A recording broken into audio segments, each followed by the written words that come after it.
Hey, what's going on? This is Steve the Giorgio, bass player of Testament, Sometimes Death, and all the other bands that you know of. And you are listening to Metalvane.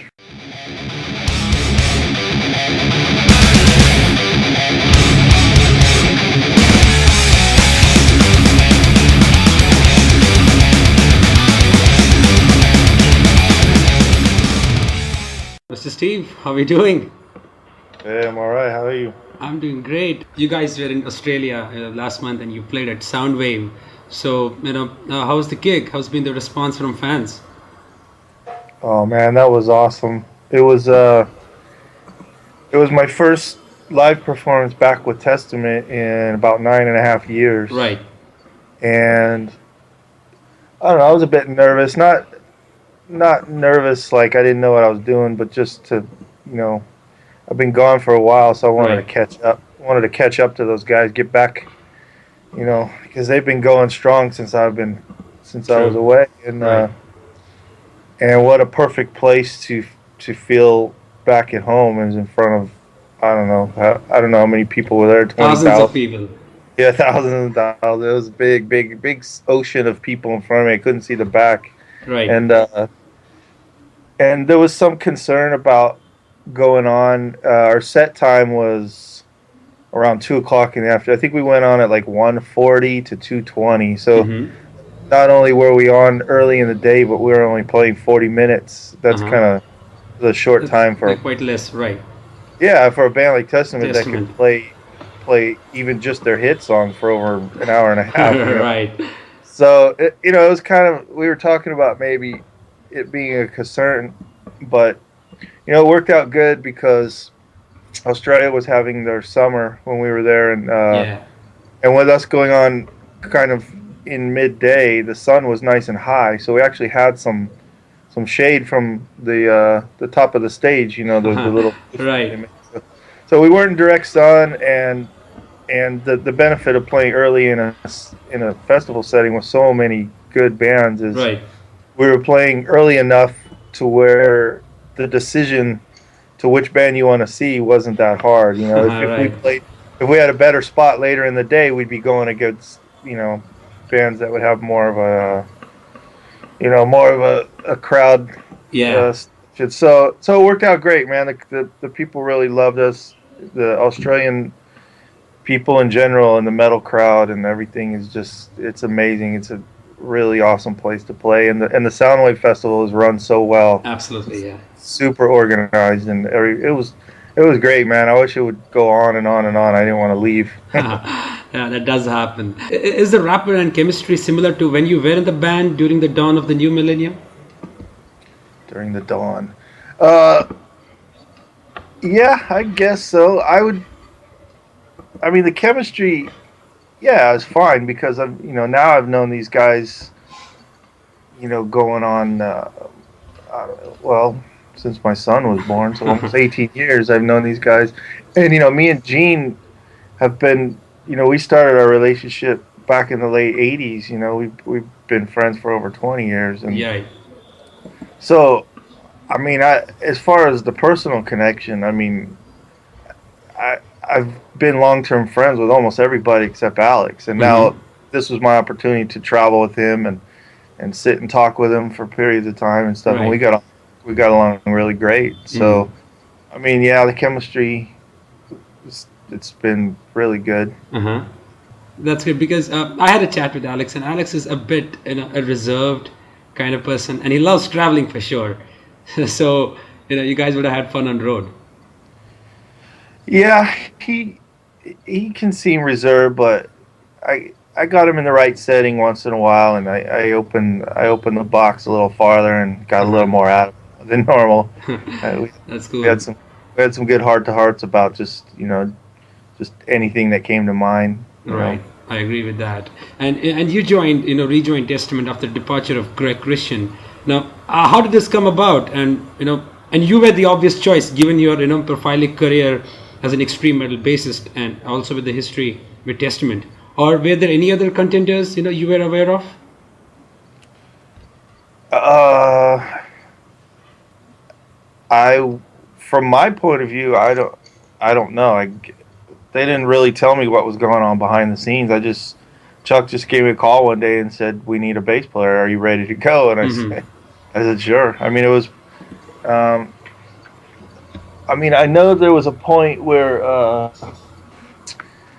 Greg had actually left their tour, and Jack Gibson from Exodus came out. Right. Yeah. Yeah, you read about that, right? Yeah, I mean, he played a few shows, but I don't know if he was ever considered, because I know he's always been loyal to Exodus, and Exodus is actually coming out with a new album and starting cycle. So besides that bass player, I'm not aware of them talking to anybody else about anything. I just know that they called me, and you were there. And yeah, it was obvious, since the last time I was in the band, I stayed for 6 years, right, and a couple albums, and went through a lot of stuff personally with the band. I mean, there was cancer, there was broken legs, there was babies being born, there was marriages, there was a lot of stuff happening. Yeah, so I mean, we were we already knew each other. We didn't have coming back to the band was a lot easier than joining a new band, because they knew what they were getting when they asked me, and I knew what I was walking into. Right, that's perfect. Now, have you coped well learning the newer material with the band? That post date your initial stint with Testament. Oh yeah, the new songs. Well, in the live set, we're only playing 2 or 3 from each of those albums, because they still have to reach back and play the old ones, right? Which I played in my first time with the band, and they're really enjoying playing songs off the Gathering. I guess when I left Testament in 2004, they got the original lineup back together, and they played only classic songs. I think the road from that point until now, they kind of forgot about some of the middle albums, and they've been kind of dusting off the Gathering a lot, and it kind of made sense and coincided with me coming back. So we played a good number off of that album, which was cool because I was part of that. And then, like I said, for the 2 new albums, we're only playing a couple off of each, because we just, even in a headlining set, you just run out of time. You can't play for 5-6 hours. So we played. I like the new ones a lot. I remember when I was in the band before, there was clear songs, which ones I liked and which ones I didn't like for the old catalog. But when I rejoined this time, playing all the new ones that are on the list that we play, I enjoyed playing all those. It's got kind of a different feeling altogether. Yeah, but it's like a natural progression from the Gathering, the style that I was part of, and each album has its own identity, but they still have that thing in common where it's they're not holding back on any song. They're really pushing it, and having Gene in the band, I mean, there's not one bar off, man. You can't rest for 4 beats. That guy, right. This is great, because Gene is more like a powerhouse when he's on the kit. So of course it would have been tough for everybody to match up the speed Gene is known for. Well, if Gene's known for being a powerhouse, then I'm not just oxide. I'm double strength fuel that's pushing him even harder now. Exactly. That sounds great. Now, with regards to songwriting, how much did you contribute to the writing process during the Gathering era? Well, the writing was pretty much done when I came along. Eric was just working closely with Dave on certain arrangements, and I was participating in that, but I really only, I guess my ideas were only used kind of when they came to me for a suggestion. It's kind of Eric writes pretty much everything. I mean, he doesn't do it in a private laboratory somewhere. I mean, he asks opinions here and there, but for the most part, the sound of Testament comes from Eric. So, exactly. Yeah, no one really writes. There's little contributions here and there from different people and stuff, but for more specifically for your question, for the Gathering, I had joined in when the stuff was already written. yeah, the parts were written for sure, and there was just a little bit of arranging to do and straighten out some of the songs. Right. But yeah, it's not too.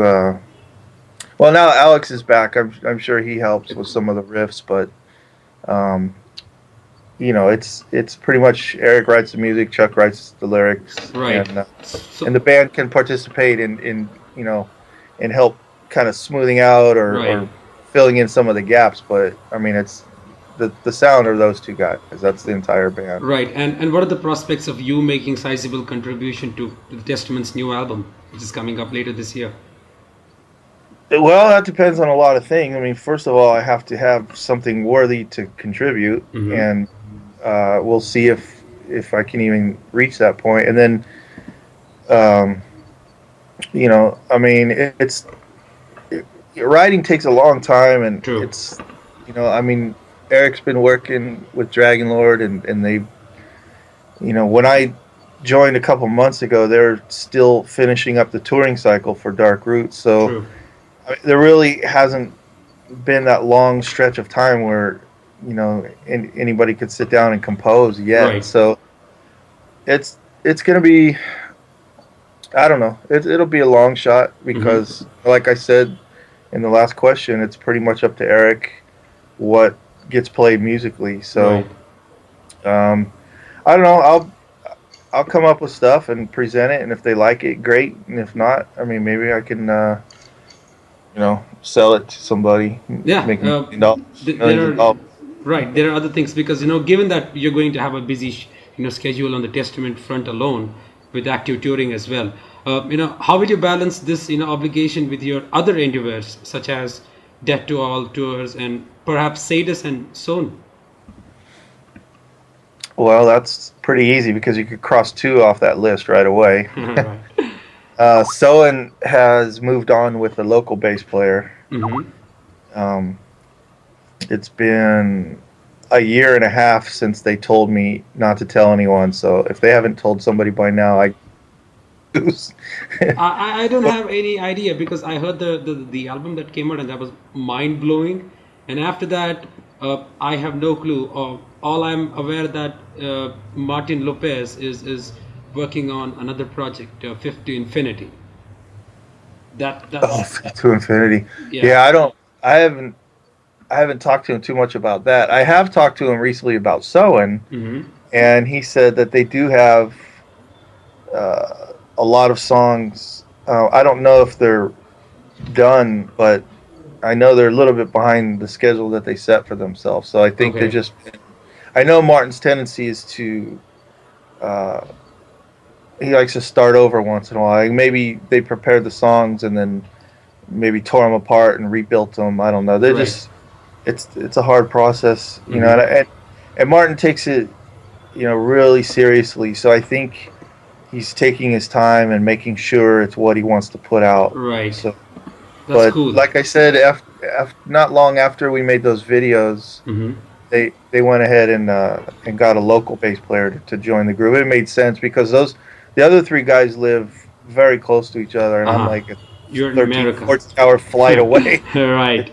Yeah, it didn't make sense for the one guy to be so far away when the other three are right there. So, I understand. They're working on a new album. Sadus hasn't really done anything in years. Yeah, because Sadus is certainly one of the most consistently fantastic bands in thrash metal sphere. Now, what's the status, of Sadus and about the possibility of newer material in the future? Well, just the fact that you use the word consistent in a sentence with the word Sadus, that's a rarity right there because the only thing Sadus is consistent at is taking breaks. I would say Sadus is also consistent in giving us material which is worth waiting for, to be honest. Well, I appreciate that a lot, but unfortunately that's not by design. We're really, really good at not doing anything, I guess. So does it mean no new material in the future?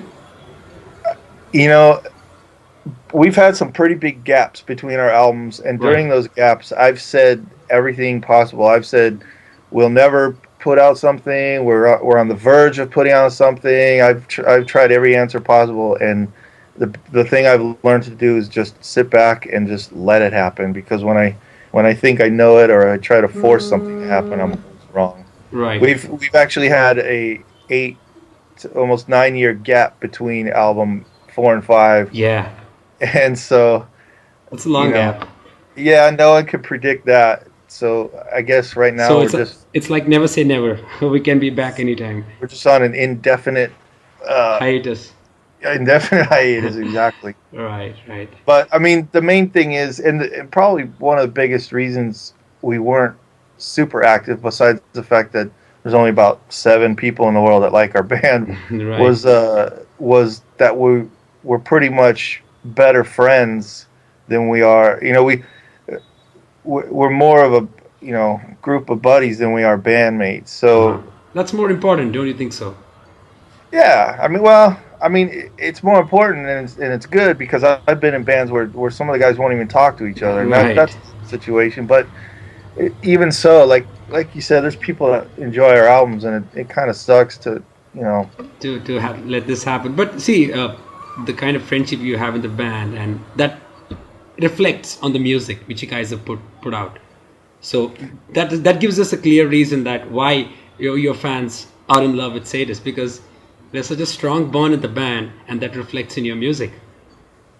Yeah, I guess so. It better be good. I mean, because we've never been on a normal cycle like a real band, like where you record, tour, and come right back and jump into the new album. We've always had big, long periods of time between our albums. So Right. with that kind of time to compose, those songs better be good, man, because that's all we've ever had is time. True, I agree with that. And how does it feel to make such an impact with your bands, which have been influential across the realm of extreme metal, and your own signature style of velocity-driven, plucked bass guitar playing? How does it feel? I don't know. I mean, did you ever imagine your activity with bands like Sadus, Death, Control Denied, and Autopsy would have such an impact on the history and evolution of metal at large? Hell no. How would anyone know that? I had no clue. Because when you're creating something new, the songs are in such a raw form. Right. Like in the old days, like with Death, for example, when Chuck would write new songs, he would use a Casio, like a keyboard, but he would use the pre-programmed drum beats in this Casio and play his guitar riffs to it, and it sounded like just the most ridiculous, silly sounding stuff. But when someone's writing a song, they have a bigger vision, and they'll use whatever tools to communicate that vision to the band members to help get it to that point. But before you get to that point, sometimes things can sound really funny. I mean, I wish I could find those old cassettes I had of songs from Human and Individual Thought Patterns. That's Chuck playing, guitar riffs over Casio drum beats, and you would listen to that and think to yourself, what the hell is this crap? No one's gonna ever like this. And then years later, it's this super huge cult album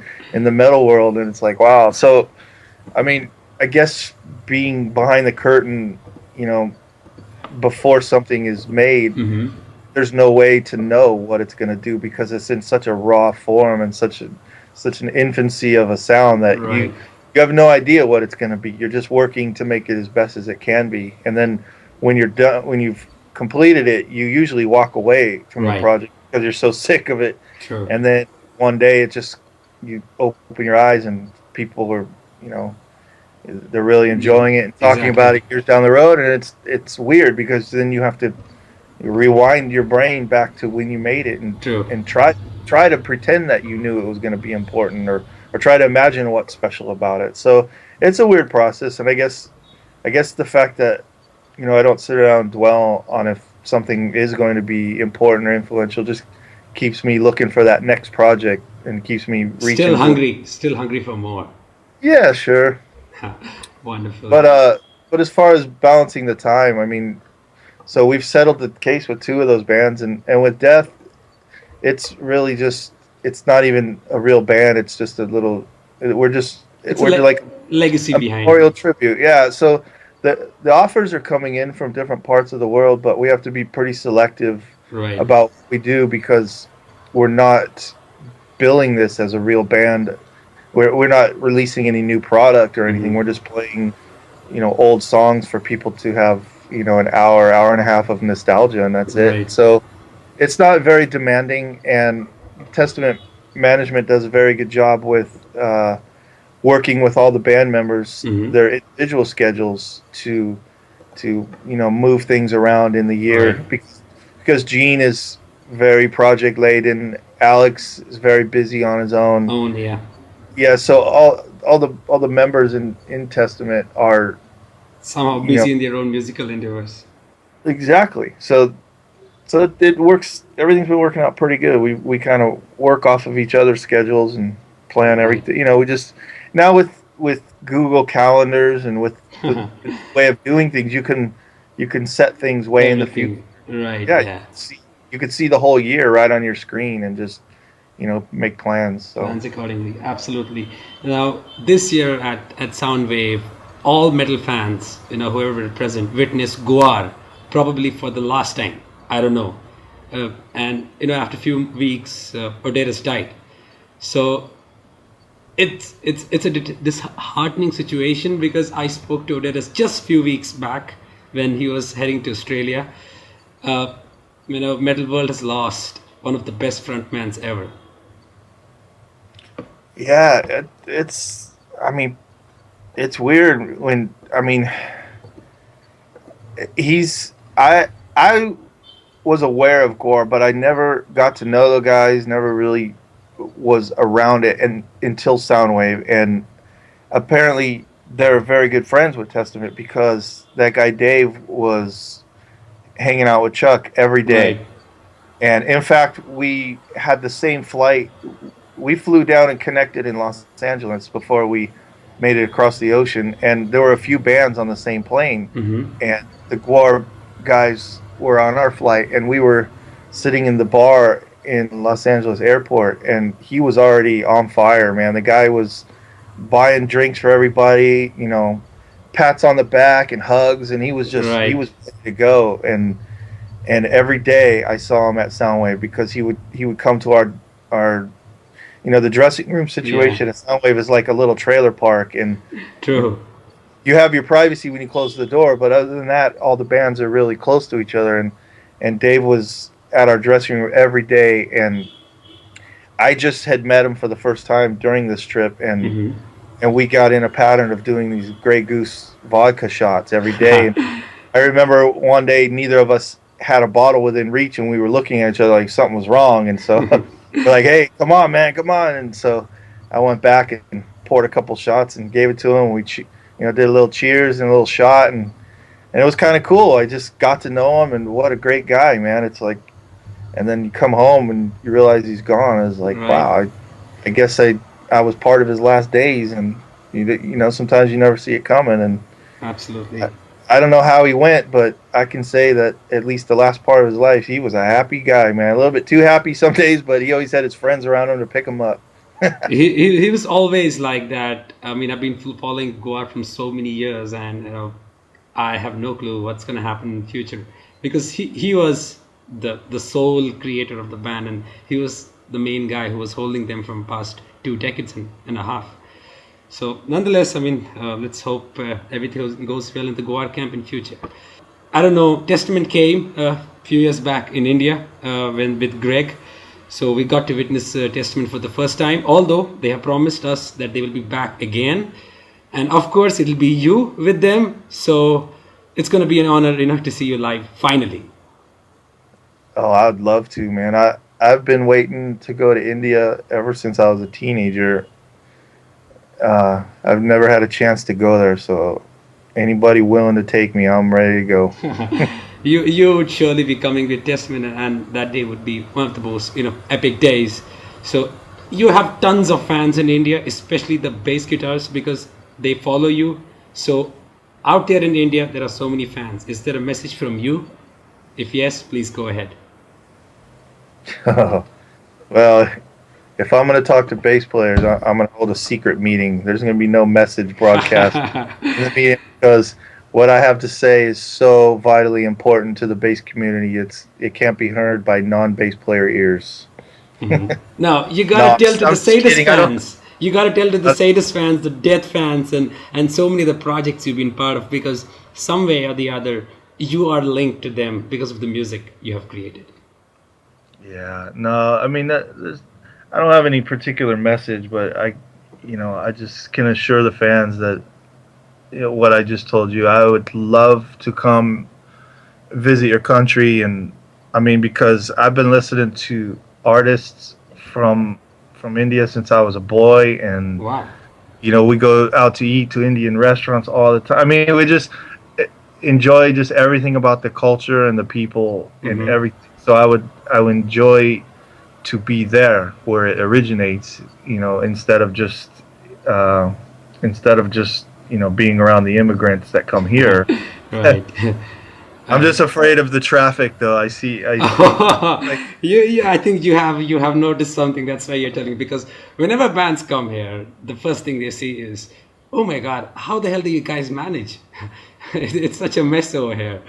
So yeah, you get to witness it soon. Oh yeah. We saw a little bit of probably something similar to that when we were in Indonesia. It looked like absolutely no organization or law going on, but for some reason the local people were doing fine. So we're kind of used to it, so it's okay for us. Yeah, legendary India traffic. So exactly. Now I'll end the interview on probably the last question. So now the material is, I don't know whether it's ready or not with Testament. So if I would have to ask you, since you've been jamming with them and you've been listening to the new material, if I would ask you, how would Steve define the New Testament material in a sentence, how would that be? Well, I haven't. It's a little bit early for that. I've only heard talking about the new material. I haven't really heard anything so early on. Yeah, but I know that if this lineup, which is fully expected by the five of us to be the players of the new material, I would imagine it's going to be not only the heaviest, but maybe even in all of our advanced age, probably the fastest material Testament's ever done. I think the goal is to reach back and pull some energy from the past and really show the fans that a band that's been around for 2 decades and guys that are this age can really still go for it, because when we play live, the older songs are all a bit faster anyways, right? So we're not slowing down by any means. You guys are not slowing down, because Dark Roots of Earth was a phenomenal album. Yeah, I would predict a little bit more of the same, as far, at least in the spirit of progression. I would say you can expect something to come out and hit you right in the fucking face. Wonderful. Steve, it's been an honor to have a chat with you. We've been discussing for weeks. Finally, we did it. Thanks a lot again for sparing your precious time with us. No. It's my pleasure, man. Very nice to talk to you, and thanks for having me.